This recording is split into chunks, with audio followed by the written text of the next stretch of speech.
الحمد لله نحمده ونستعينه ونستغفره ونؤمن به ونتوكل عليه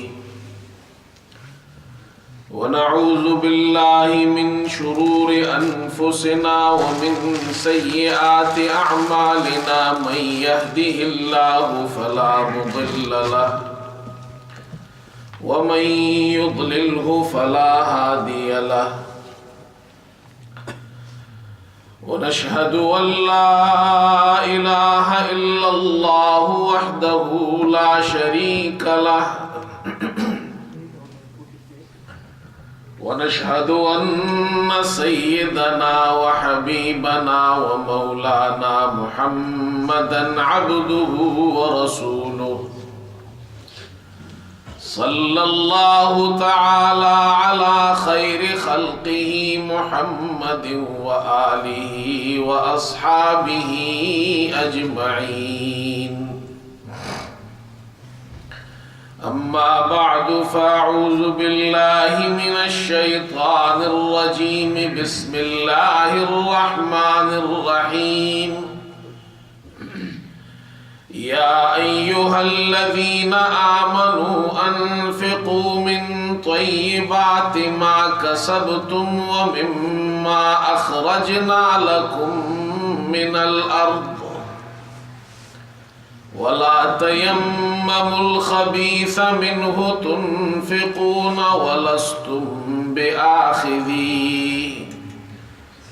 ولستم بآخذيه إلا أن تغمضوا فيه واعلموا أن الله غني حميد صدق الله مولانا العظيم.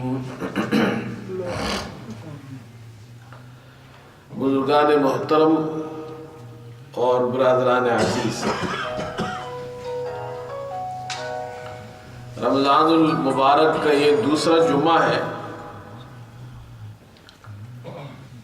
اور آج آپ کے سامنے زکوٰۃ سے متعلق چند باتیں عرض کرنی ہے.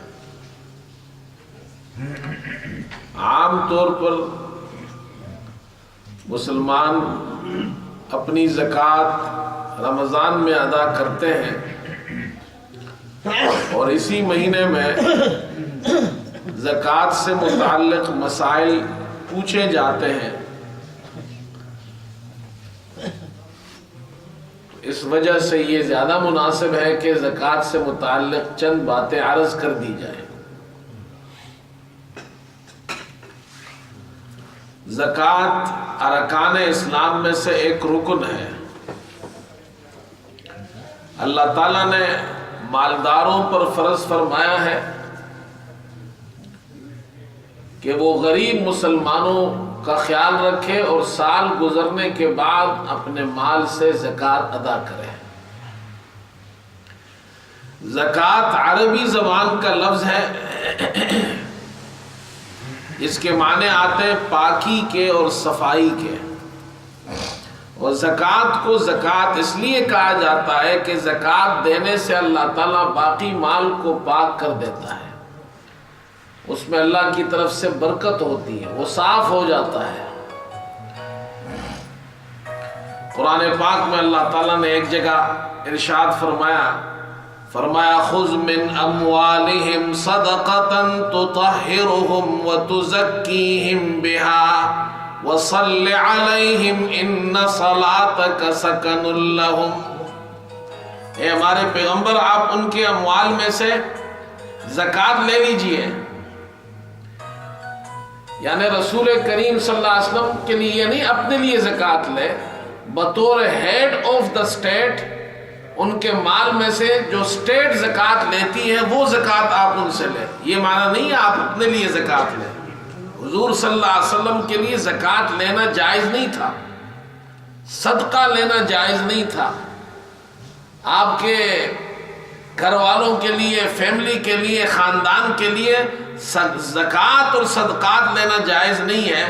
تو اللہ تعالیٰ جو حکم دے رہے ہیں آپ ان کے مالوں میں سے زکوٰۃ لیجئے، یہ معنی ہیڈ آف دا اسٹیٹ جو اسٹیٹ زکوٰۃ لیتی ہے اور پھر ان کو مصرف میں استعمال کرتی ہے، غریبوں کو دیتی ہے، یہ مطلب ہے اس کا۔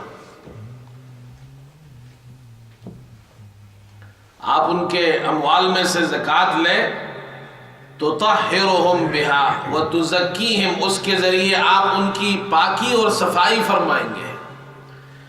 اس کے ذریعے اللہ تعالیٰ آپ کے اس مال لینے کے ذریعے ان کے مالوں کو پاک اور صاف کر دے گا۔ وصلی علیہم ان صلاتک سکن لہم، ان کے لیے دعا بھی فرمائیے اور آپ کی یہ دعا ان کے لیے سکون کا باعث ہوگی۔ تو زکوٰۃ کا معنی ہے پاکی، زکوٰۃ کا معنی ہے صفائی، اور زکوٰۃ کو اس لیے زکوٰۃ کہا جاتا ہے، اس سے اللہ تعالیٰ مال کو صاف کر دیتا ہے۔ زکوٰۃ کی فرضیت کب ہوئی؟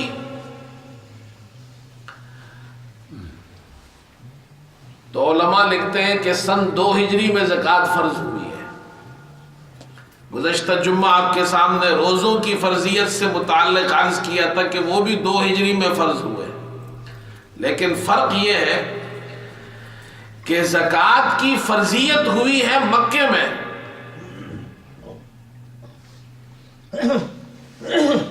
سورہ مزمل میں اللہ تعالیٰ نے زکوٰۃ کا ذکر کیا ہے، وَأَقِيمُوا الصَّلَاةَ وَآتُوا الزَّكَاةَ۔ آگے سورہ مزمل مکی صورتوں میں سے ہے، ہجرت سے پہلے ہے،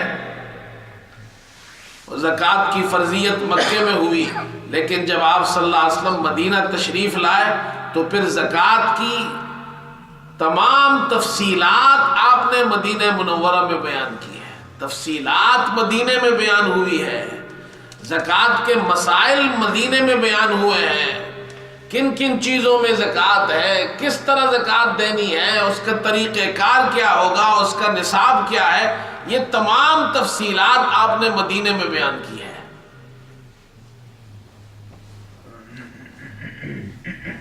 اللہ تعالیٰ نے مالداروں پر زکوٰۃ کو فرض کیا ہے۔ رسول کریم صلی اللہ علیہ وسلم نے حضرت معاذ کو یمن کے طرف گورنر بنا کر بھیجا، اور آپ نے ان سے ارشاد فرمایا کہ تم اہل کتاب کے پاس جا رہے ہو، سب سے پہلے ان کو لا الہ الا اللہ اور محمد الرسول اللہ کی دعوت دینا، یعنی اسلام کی دعوت دینا۔ اگر وہ تمہاری دعوت قبول کر لیں فَإِنْهُمْ أَطَاعُوا لِذَلِكَ، اگر وہ تمہاری اطاعت کریں اس بات میں، یعنی اسلام قبول کر لیں، تو پھر ان کو سمجھانا، یہ ان کو سکھانا کہ اللہ تعالیٰ نے دن اور رات میں 5 نمازیں فرض کی ہیں۔ یہ نماز دین کا بڑا رکن ہے، جب اسلام قبول کر لیا ہے اب نماز پڑھنی ہے، اور جب وہ تمہاری یہ بات بھی قبول کر لے تو پھر ان کو یہ بات سکھانا کہ اللہ تعالیٰ نے زکوٰۃ کو فرض کیا ہے۔ تُؤْخَذُ مِنْ أَغْنِيَائِهِمْ فَتُرَدُّ عَلَى فُقَرَائِهِمْ، مالداروں سے لیا جاتا ہے اور فقیروں کو دیا جاتا ہے، غریبوں کو دیا جاتا ہے۔ اگر وہ تمہاری یہ بات بھی قبول کر لے تو پھر خیال رکھنا کہ ان کے جانوروں میں سے جو زکوٰۃ تم لو تو اچھا جانور، بہت زیادہ اچھا جانور اس میں سے مت لینا۔ زکوٰۃ فرض ہے جانوروں میں بھی، لیکن بہت ہی عمدہ قسم کا جانور مت لینا، معتدل جانور لینا چاہیے۔ اور آخری بات آپ نے بطور گورنر ان کو بھیج رہے تھے تو ان کو یہ سمجھائی، اللہ اکبر، اسلام حضور صلی اللہ علیہ وسلم رحمت بن کر آئے، رحمت للعالمین بن کر آئے۔ آپ اپنے گورنر کو تعلیم دے رہے ہیں، اور یہ دنیا کے تمام گورنروں کے لیے تعلیم ہے، دنیا کے تمام منسٹرز کے لیے کتنی بڑی تعلیم ہے کہ آپ ان کو ایک طرف تو یہ مسائل سمجھا رہے ہیں اور دوسری طرف آپ یہ نصیحت فرما رہے ہیں، معاذ واتق دعوت المظلوم، مظلوم کی بد دعا سے بچنا۔ ایسا نہ ہو تم وہاں گورنر بن کر جاؤ، تمہاری وجہ سے کوئی تمہیں بددعا دے، کسی پہ ظلم ہو اور تم اس کی خبرگیری نہ کرو۔ بادشاہ کا کام ہے، گورنر کا کام ہے اپنی رعایا کا خیال رکھے، کسی پہ ظلم نہ ہو، زیادتی نہ ہو۔ فَإِنَّهُ لَيْسَ بَيْنَهُ وَبَيْنَ اللَّهِ حجاب، معاذ مظلوم پر جب ظلم ہوتا ہے اس کے اور خدا کے درمیان کوئی حجاب نہیں ہوتا ہے، اللہ تعالیٰ اس کی پکار کو سنتا ہے۔ تو ظلم کے ساتھ حکومت نہیں چل سکتی ہے، اس لیے اپنی حکومت میں ظلم کو ختم کرو، یہ رسول کریم صلی اللہ علیہ وسلم کی تعلیمات ہے۔ اللہ تعالیٰ نے مالداروں پر زکوٰۃ کو فرض کیا ہے، غریبوں کو دے۔ اگر مالدار غریبوں کو زکوٰۃ دے، آپ بتائیں علاقے کے تمام مالدار ہیں اور جتنے بھی فقیر ہیں وہ ان کو زکوٰۃ دیتے ہیں، ان کا خیال رکھتے ہیں، اور صرف زکوٰۃ نہیں صدقات بھی۔ یہ صدقہ اور خیرات یہ نفلی عبادت ہے، جس طرح ہم نماز پڑھتے ہیں اس کے ساتھ سنتیں نفلیں پڑھتے ہیں، اسی طرح زکوٰۃ کے ساتھ صدقات نفلی عبادات ہے جو فرض میں کمی کوتاہی ہو جائے تو پوری کر دیتے ہیں۔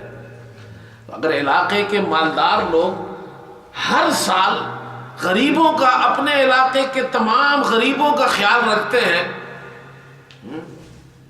ان میں کوئی بیمار ہے ان کا علاج کروا دیتے ہیں، کوئی یتیم ہے اس کے لیے سہارا بن جاتے ہیں، کوئی بیوہ ہے اس کے لیے مہینے کا راشن کا انتظام کر دیتے ہیں، بچوں کی تعلیم کا بندوبست نہیں ہے اسکول میں ان کی تعلیم کا بندوبست کر دیتے ہیں، گھر کی ضرورت ہے تو ان کے لیے گھر بنا دیتے ہیں۔ اگر علاقے کے امیر لوگ اپنے غریبوں کا خیال رکھے اور زکوٰۃ کا نظام نافذ ہو جائے، صدقات اور خیرات سے غریبوں کا خیال رکھا جائے، آپ مجھے بتائیں اس علاقے میں کوئی چوری ہوگی؟ کوئی ڈاکہ ہوگا؟ کچھ بھی نہیں ہوگا، اس لیے کہ علاقے کے لوگ کہیں گے جی ہمارے یہاں مالدار لوگ ہمارا خیال رکھتے ہیں، ضروریات پوری کرتے ہیں، تو وہ تو ان کی جناب کیا ہے گن گائیں گے۔ آج مسلمانوں نے زکوٰۃ کا یہ سسٹم ختم کر دیا ہے، بلکہ میں تو یہ کہتا ہوں کہ اگر مسلمان، دنیا کے جتنے مسلمان ممالک ہیں، وہ اپنے ملک میں زکوٰۃ کا سسٹم پورے طور پر نافذ کر دے، غربت ختم ہو جائے گی۔ رسول کریم صلی اللہ علیہ وسلم نے یہ ہمیں بہت اچھا نظام بتایا ہے، ایک سسٹم بتایا، اللہ کے رسول نے ہمیں ایک بہت ہی غربت کے خاتمے کا اچھا طریقہ بتایا ہے۔ پھر دیکھیے زکوٰۃ میں اور ٹیکس میں فرق ہے۔ ٹیکس کوئی بھی خوشی خوشی نہیں دیتا ہے، ٹیکس دیتے وقت کسی کی نیت نہیں ہوتی مجھے ثواب ملتا ہے۔ رمضان میں ٹیکس دینے پر زیادہ ثواب ملتا ہے، آپ نے ایسا آدمی دیکھا ہے؟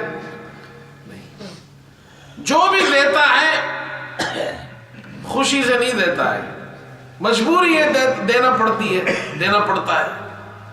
لیکن اللہ نے اور اللہ کے رسول صلی اللہ علیہ وسلم نے قربان جائیں زکوٰۃ بھی فرض فرمایا ہے، اور ساتھ ساتھ یہ بھی فرمایا ہے کہ یہ عبادت ہے، اسلام کا رکن ہے، اس پر تمہیں اجر بھی ملتا ہے، اور صرف اجر نہیں ملتا بلکہ اس سے تمہارا مال پاک ہوتا ہے، تمہارے مال میں بڑھوتری ہوتی ہے، اس میں اللہ تعالیٰ برکت ڈال دیتا ہے۔ اس لیے قرآن پاک میں ایک جگہ اللہ تعالیٰ ارشاد فرماتے ہیں یمحق اللہ الربا ویربی الصدقات، اللہ تعالیٰ سود کو ختم کر دیتا ہے، مٹا دیتا ہے، اور صدقات کو اللہ تعالیٰ بڑھاتا ہے۔ بظاہر تو سود میں آپ کا مال بڑھتا ہوا نظر آ رہا ہے، آپ نے کسی کو مال دیا انٹرسٹ پہ، اللہ نہ کرے میں ایک مثال بتا رہا ہوں، کسی کو مال دیا آپ نے انٹرسٹ پہ کہ جی میں آپ کو 10,000 پاؤنڈ دے رہا ہوں، 2 سال بعد آپ واپس کریں گے لیکن مجھے 11,000 پاؤنڈ دیں گے، تو مال بڑھ گیا آپ کا۔ اور 10,000 پاؤنڈ ہے آپ کے پاس، سال گزر گیا، اس پر آپ کو زکوٰۃ دینی ہے، کتنی زکوٰۃ دینی ہے؟ 250 پاؤنڈ، مال کم ہو گیا۔ بظاہر زکوٰۃ دینے سے مال کم ہو رہا ہے، اور سود سے مال بڑھ رہا ہے، یہ ہماری آنکھوں کا دھوکہ ہے۔ اللہ قرآن میں فرما رہے نہیں، یمحق اللہ الربا، اللہ سود کو گھٹاتا ہے، مٹاتا ہے، ویربی الصدقات، صدقات کو بڑھاتا ہے۔ آپ دیکھ لیجئے دنیا میں جتنے حرام جانور ہیں، حرام جانوروں کو کوئی کھاتا نہیں ہے، ان کی تعداد حلال جانوروں کے مقابلے میں کم ہے۔ یہ بکری ہے، گائے ہے، ان کا گوشت سب کھاتے ہیں، یہ مرغیاں ہیں، اور نہ جانے کتنے لاکھ ٹن من کے حساب سے روزانہ ان کا گوشت کھایا جاتا ہوگا پوری دنیا میں، ان کی تعداد کم نہیں ہوتی۔ اللہ نے برکت ڈال دی ہے اس میں۔ حدیث میں آتا ہے رسول کریم صلی اللہ علیہ وسلم نے ارشاد فرمایا، جب کوئی شخص صدقہ دیتا ہے اپنے حلال مال میں سے تو اللہ تعالیٰ اس صدقے کو دائیں ہاتھ سے قبول فرماتا ہے۔ اللہ اکبر، اللہ تعالیٰ اپنے دائیں ہاتھ سے قبول فرماتا ہے، پھر اللہ تعالیٰ اس کی پرورش کرتا ہے جس طرح تم اپنے بچڑے کی پرورش کرتے ہو۔ گاؤں میں دیکھا ہوگا آپ نے، گائے کا بچہ ہو، بچڑا ہو، کیسے اس کی پرورش کی جاتی ہے، بڑا دیکھ بھال خیال رکھا جاتا ہے۔ گاؤں کے لوگوں سے پوچھے، وہ بڑی قدر کرتے ہیں۔ تو اللہ کے رسول صلی اللہ علیہ وسلم نے فرمایا، اللہ تعالیٰ تمہارے اس صدقے کی پرورش کرتا ہے جس طرح تم اپنے بچڑے کی پرورش کرتے ہو۔ یہاں تک کہ وہ صدقہ جو تم نے دیا ہوا ہوتا ہے وہ تو شاید ایک روٹی صدقہ ہوگا، کھجور کے چند دانے صدقہ ہوگا، چند روپے تم نے دیے ہوں گے صدقہ ہوگا، لیکن اللہ تعالیٰ اس کی ایسی پرورش کرتا ہے، احد پہاڑ کے برابر اللہ تعالیٰ اس کو پہنچا دیتا ہے۔ اللہ تعالیٰ اس میں برکت ڈالتے ہیں۔ آپ کسی بھی زکوٰۃ دینے والے سے پوچھ لیں، اس کے مال میں کمی نہیں ہوتی ہے، اس کا مال بڑھتا رہتا ہے۔ ہمارے یہاں ایک صاحب تھے، میں جب کراچی میں تھا تو وہ انتقال ہو گیا ان کا، کاروباری آدمی تھے، اور یہ تو مجھے معلوم ہے کہ ہر سال وہ، یہ 18 سال تو مجھے یہاں ہونے والے ہیں، یہ اس سے پرانی، میرے 20-25 سال سے بھی زیادہ پرانی بات بتا رہا ہوں میں آپ کو۔ تو اس وقت وہ جو زکوٰۃ دیتے تھے ہر سال، اس میں تقریباً کم و بیش 1 کروڑ روپیہ تو صرف وہ جو دینی مدارس تھے ان کو جا کر دیتے تھے، باقی اس کے علاوہ اور مصارف پر بھی لگاتے تھے۔ یہ تو ان کی زکوٰۃ تھی۔ تو ایک دن مجھ سے کہنے لگے کہ امام صاحب، غالباً 1971-72 کے قریب کی بات ہے کہ میں آپ کے والد کے پاس گیا تھا، اس وقت میں پریشان تھا، تو آپ کے والد صاحب نے مجھے ایک وظیفہ دیا پڑھنے کے لیے اور ایک نصیحت فرمائی۔ نصیحت یہ فرمائی کہ بھائی اللہ تعالیٰ تمہارے مال میں برکت دے گا تو زکوٰۃ پابندی سے ادا کرنا، زکوٰۃ مت چھوڑنا کبھی بھی۔ کہتے میں نے وہ وظیفہ بھی پڑھنا شروع کیا اور وہ نصیحت بھی پلو سے باندھ لی، اور زکوٰۃ میں کبھی ڈیلے نہیں کرتا ہوں۔ انہوں نے کہا میرے گھر میں ڈاکو آئے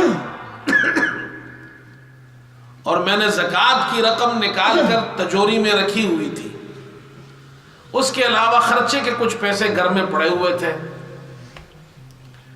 کہتے ہیں وہ ڈاکو آئے اور وہ زکوٰۃ کی بہت بڑی رقم تھی، لاکھوں کی۔ اللہ تعالیٰ نے ایسا کیا کہ انہوں نے تجوری بھی کھول لی، لیکن وہ گھر والے خرچے کے پیسے لے گئے، زکوٰۃ والی رقم ان کو نظر نہیں آئی۔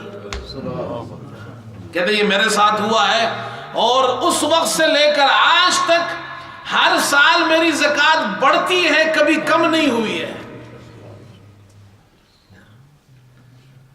اللہ تعالیٰ کسی کا نقصان نہیں کرتا، اللہ غیرت والا ہے۔ ہم اللہ کے نام پہ دے اور اللہ ہمارا نقصان کرے، یہ نہیں ہو سکتا۔ اس لیے زکوٰۃ کو ڈیلے مت کرے، او جی یہ تو بہت بڑی زکوٰۃ ہے جی، یہ تو اگلے سال دے دوں گا، نہیں، پھر اگلے سال تک ٹکریں بھی مارنی پڑے گی نا، پھر بریکس بھی لگ جائیں گے نا، راستے میں ہرڈلز بھی آئیں گے، اور اگر آپ دے دیں گے تو ساری تکلیفیں اللہ ختم کر دے گا۔ یہ غریب کا حق ہے، اس تک ان کا حق پہنچائے۔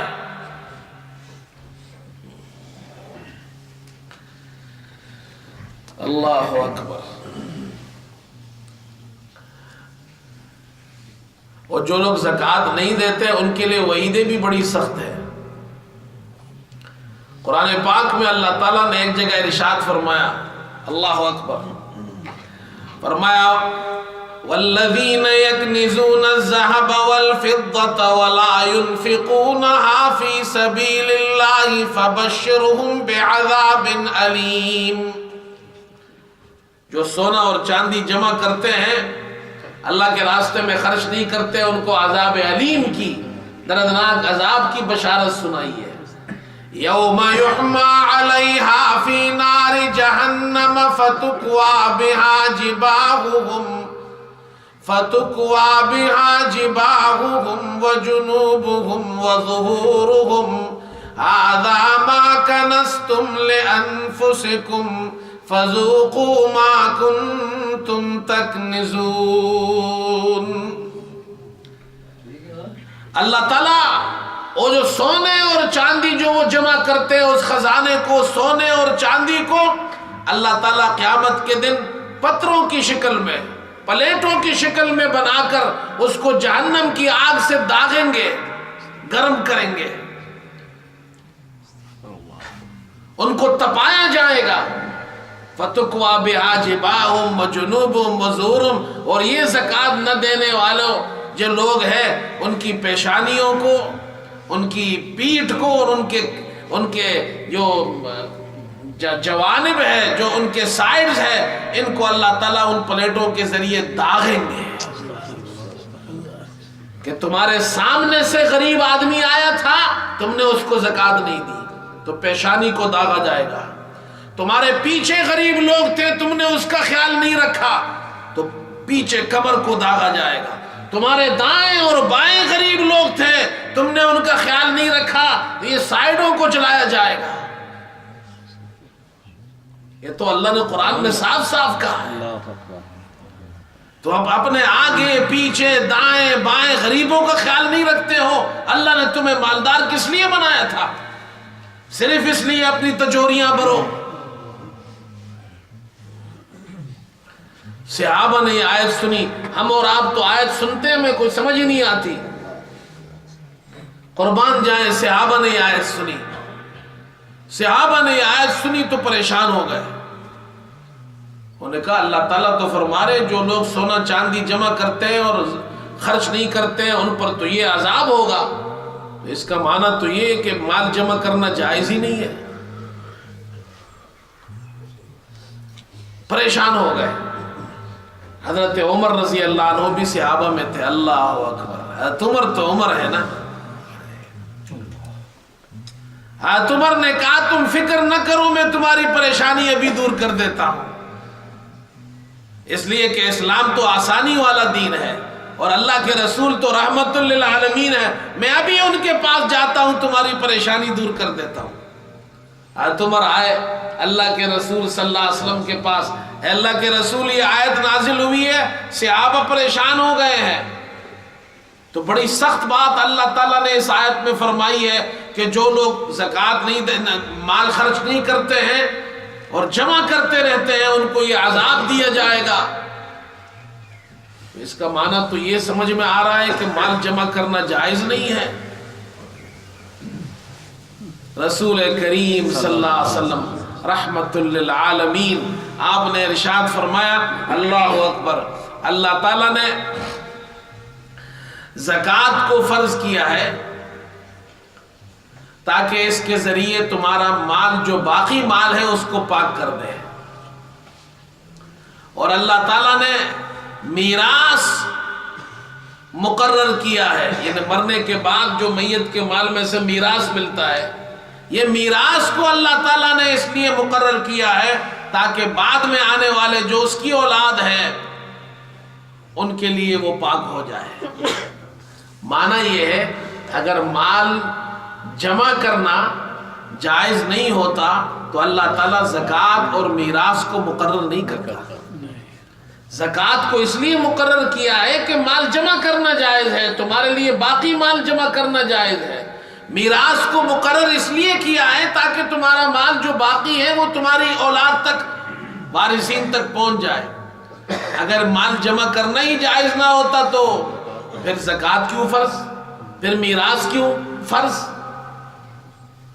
حضرت عمر نے یہ سنا فکبر، اللہ اکبر، حضرت عمر نے خوشی سے کہا اللہ اکبر، خوش ہو گئے کہ مسئلہ حل ہو گیا، سمجھ میں آ گیا کہ زکوٰۃ دینے کے بعد جو باقی مال ہے اس کے جمع کرنے میں گناہ نہیں ہے۔ تو رسول کریم صلی اللہ علیہ وسلم نے حضرت عمر کی خوشی کو دیکھا تو آپ نے ارشاد فرمایا عمر اللہ اکبر، الا اخبرک بخیر ما یکنز المرء، اللہ اکبر، عمر یہ مال جمع کرنے کی بات تو تم نے پوچھ لی، میں تمہیں اس سے زیادہ اچھا خزانہ نہیں بتاؤں؟ جو آدمی مال جمع کرتا ہے اس سے زیادہ اچھا خزانہ نہ بتاؤں تمہیں جو وہ جمع کرے؟ پھر فرمایا المرأۃ الصالحہ، سب سے اچھا خزانہ وہ نیک بیوی ہے۔ اور پھر آپ نے فرمایا جب وہ اس کی طرف دیکھے، نیک بیوی کون ہے کہ جب اس کی طرف دیکھے تو وہ خوش ہو جائے، جب وہ اس کو کسی بات کا حکم دے تو وہ اس کی بات کو مان لے، اطاعت کرے، اور جب وہ گھر پر نہ ہو تو اس کی حفاظت کرے، اس کے ناموس کی۔ میں نے شاید یہ بات پہلے بھی کی تھی کہ برطانیہ میں ہر مسجد میں اس حدیث کا ترجمہ کر کے انگریزی زبان میں اور اردو زبان میں مسجد کے مین دروازے پر لگا دینا چاہیے، اس لیے کہ ہمارے پاس آج کاروبار کے لیے وقت ہے، فیملی کے لیے وقت نہیں ہے۔ اور رسول کریم صلی اللہ علیہ وسلم تو فرما رہے ہیں بہترین خزانہ تمہاری بیوی ہے، تمہاری فیملی ہے، اس کو ٹائم دو۔ ہمارے پاس بچوں کے لیے ٹائم نہیں ہے، فیملی کا نظام درہم برہم ہے، بس پیسے جمع کرنے میں لگے ہوئے ہیں، صبح سے شام تک پیسہ پیسہ پیسہ۔ اس لیے میں کہتا ہوں یہ حدیث اس کا ترجمہ کر کے ہر مسجد میں لگانا چاہیے تاکہ پتہ چلے اصل خزانہ کیا ہے۔ یہ مال دولت پیسہ اس وقت کام آتا ہے جب آپ کے ہاتھ سے نکل جائے۔ آپ ہاتھ میں پیسہ رکھے کسی کام کا نہیں ہے، جب پیسہ نکالیں گے تو کام آپ کا بنے گا۔ پیسہ آپ کے ہاتھ میں ہو کسی کام کا نہیں، جب آپ اس پیسے کو اپنے ہاتھ سے نکالیں گے، آپ کے ہاتھ سے جائے گا تو آپ کا کام بنے گا۔ کبھی غور کیا اس پر؟ اور رسول کریم صلی اللہ علیہ وسلم فرما رہے بیوی جو صبح و شام تمہاری خدمت کرتی ہے، اللہ اکبر، تمہارے بچوں کی تربیت کرتی ہے، تم پریشان ہو تمہاری غم گسار بنتی ہے، تمہیں کوئی مشورے کی ضرورت تو مشورہ دیتی ہے، تمہارے راز کو اپنے سینے پہ سنبھال کر رکھتی ہے، تمہارے بچے پیدا ہوتے ہیں جو تمہارے بعد میں جا کر تمہارے دست و بازو بنتے ہیں، تمہارا فیملی نظام سسٹم اس بیوی کا مرہون منت ہے۔ بیوی نہ ہو تم بھی کچھ نہیں ہو، تمہاری فیملی نہیں بن سکتی ہے۔ اس لیے اپنے گھر کا خیال رکھو، اپنی بیوی کا خیال رکھو، اپنے بچوں کا خیال رکھو۔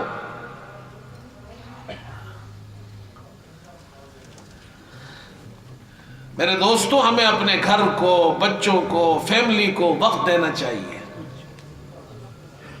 اگر ہم وقت دیں گے، ان کے ساتھ بیٹھیں گے تو پھر ہمارے فیملیاں مضبوط ہوں گی، اس سے معاشرہ مضبوط ہوگا، ہمارے بچے ٹھیک ہوں گے، ان کی اچھی تربیت ہوگی۔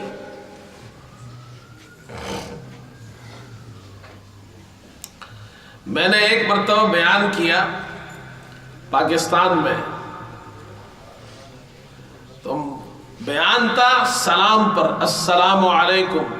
میں نے گھر جاؤ تو سلام کیا کرو، اپنی بیویوں کو بھی سلام کیا کرو۔ تو میں دوسروں کے بارے میں تو کچھ نہیں کہتا، لیکن اپنے بارے میں جانتا ہوں کہ ہمارے یہاں ہم پٹھان لوگوں میں آدمی باپ کو سلام کرتا ہے، ماں کو کرتا ہے، لیکن بیوی کو سلام کرنا بڑا مشکل ہے۔ بیوی کو میں سلام کروں؟ یہاں کے لوگوں کی بات نہیں کر رہے ہیں، میں گاؤں کی بات کر رہا ہوں۔ یہاں والوں کو تو پتہ ہی نہیں ہے، ہمارے بچوں کو بھی پتہ نہیں ہے کیا ہے کیا نہیں ہے۔ وہ ایک عجیب ہمارے ایک پتہ نہیں رواج ہے، عجیب عجیب رواج ہوتے ہیں ہر علاقوں میں، بیوی کو سلام نہیں کرتے، اور بیوی مر جائے شوہر کا نام زبان پہ نہیں لاتی ہے۔ ہر علاقے کے اپنے، تو میں اپنی بات کرتا ہوں، آپ دوسرے کی نہیں کرتا، اس لیے کہ اپنی کمزوری تو بیان کر سکتا ہوں، دوسروں کی کیا بیان کروں۔ تو یہ بیان میں نے خاص طور پر کیا کہ سلام کیا کرو گھر جا کر، اس لیے کہ جو صبح اور شام تمہاری خدمت کرتی ہے اس کو تو تم کہتے نہیں ہو السلام علیکم، باہر جو لوگ پھرتے ہیں ان کو صبح و شام سلام کرتے ہو۔ تو ایک صاحب تھے، وہ ہمارے دوست تھے، وہ بھی پٹھانی تھے، وہ اپنے علاقے کے بڑے آدمی تھے، تو میرے پاس آئے، کہنے لگے مولوی صاحب بیان تو آپ کا بڑا اچھا ہے، لیکن اب میں گھر جاؤں گا سلام کیسے کروں گا؟ کہ زندگی بھر نہیں کیا ہے، اب تو کرنا پڑے گا، تو کروں گا کیسے؟ اور اگر کیا تو بیوی تو حیران ہو جائے گی، اس کو کیا ہوا ہے؟ میں نے کہا بھائی اس میں حیرانی کی کیا بات ہے، صبح و شام تمہاری خدمت کرتی ہے، کہو السلام علیکم، اللہ تمہیں سلامتی دے۔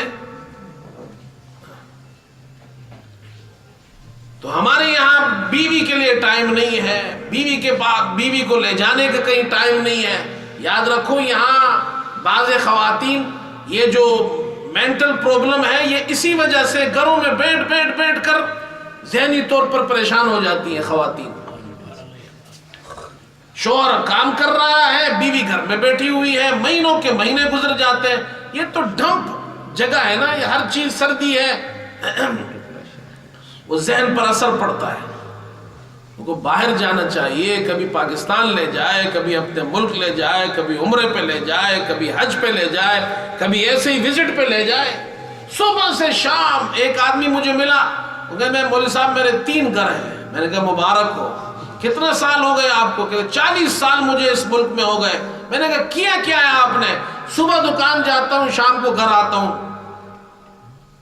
میں نے کہا اچھا، اور؟ کہتا ہے مجھے صرف پورے برطانیہ میں 3 شہروں کے علاوہ میں نے اور کوئی شہر نہیں دیکھے، 40 سال مجھے ہو گئے۔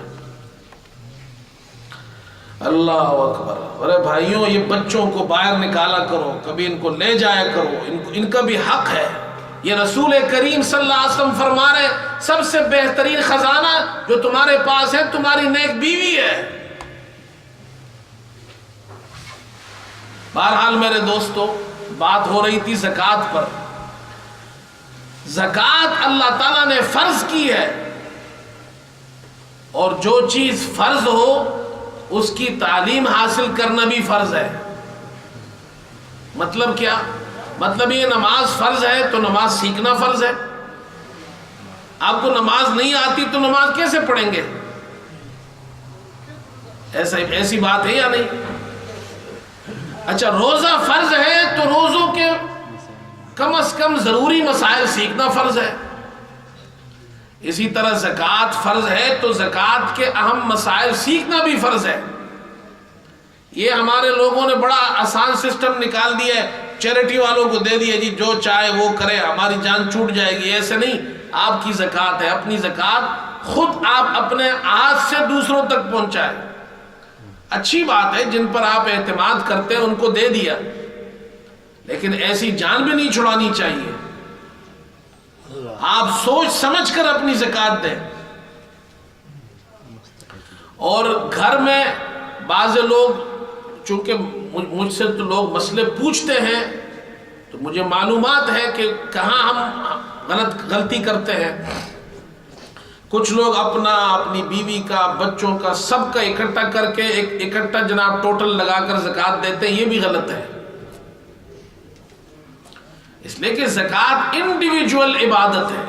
جیسے نماز آپ کی انفرادی عبادت ہے، روزہ آپ کا روزہ ہے. بیوی کا روزہ شوہر کا روزہ نہیں ہے. بیوی کی زکوٰۃ اس کی زکوٰۃ ہے، شوہر کی زکوٰۃ اس کی زکوٰۃ ہے. ہاں شوہر بیوی کی طرف سے زکوٰۃ دے سکتا ہے، لیکن اس کو پوچھ کر دینا، بتانا ضروری ہے کہ اس کو پتہ ہو میری زکوٰۃ یہ دے رہا ہے. آپ اپنی زکوٰۃ کا حساب الگ لگائیں گے، بیوی کی زکوٰۃ کا حساب الگ لگائیں گے، بچوں کے جو بالغ ہیں ان پر زکوٰۃ فرض ہے، سب کا الگ حساب لگے گا.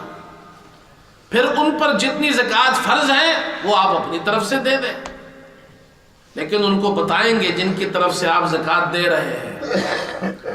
یہ تو وقت نہیں ہے کہ میں آپ کے سامنے مسائل بیان کروں، لیکن میرے دوستو زکوٰۃ کے مسائل سیکھنا فرض ہے آپ پر.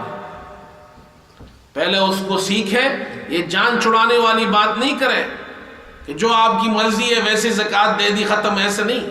اللہ نے زکوٰۃ فرض کیا ہے، حضور صلی اللہ علیہ وسلم نے اس کا طریقہ بتایا ہے، اس کو سیکھ کر اس طریقے کے مطابق زکوٰۃ دیں گے، آپ کی عبادت ادا ہوگی.